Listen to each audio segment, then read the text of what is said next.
RBI ने domestic money transfer framework में कुछ बदलाव किए हैं और इन बदलावों के बाद जिस बैंक के जरिए पैसे ट्रांसफर किए जा रहे हैं उस बैंक के लिए जरूरी होगा बेनिफिशियरी के नाम और पते के रिकॉर्ड रखना।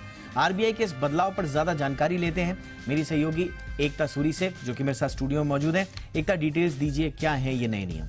जी बिल्कुल दीपक, आरबीआई ने ये जो डोमेस्टिक मनी ट्रांसफर है इसके फ्रेमवर्क में बदलाव किया है, जो कि लागू होगा नवंबर 1, 2024 से।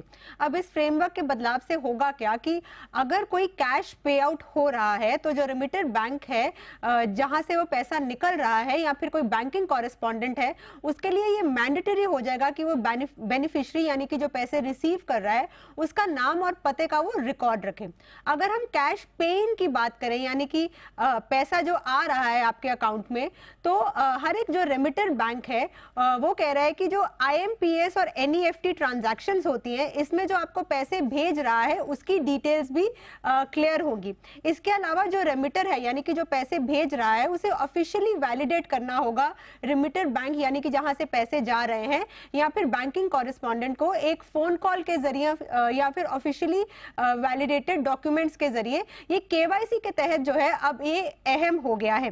इसमें यह भी कहा गया है कि हर एक ट्रांजैक्शन में अब एक एडिशनल जो वेरिफिकेशन फैक्टर है उसे भी ऐड किया गया है, और साथ में ये जो पेमेंट सिस्टम जो ये जो फ्रेमवर्क है इसमें ये बदलाव इसलिए जरूरी बोला गया क्योंकि जब ये फ्रेमवर्क बनाया गया था तब उतने बैंकिंग आउटलेट्स नहीं थे, उतने पेमेंट सिस्टम्स नहीं थे, क्योंकि इनमें दिन ब दिन इजाफा हो रहा है। इसीलिए ये जो डोमेस्टिक मनी ट्रांसफर फ्रेमवर्क है इसमें आरबीआई ने इसमें बदलाव किया है। दीपक, शुक्रिया एकता इस तमाम जानकारी के लिए।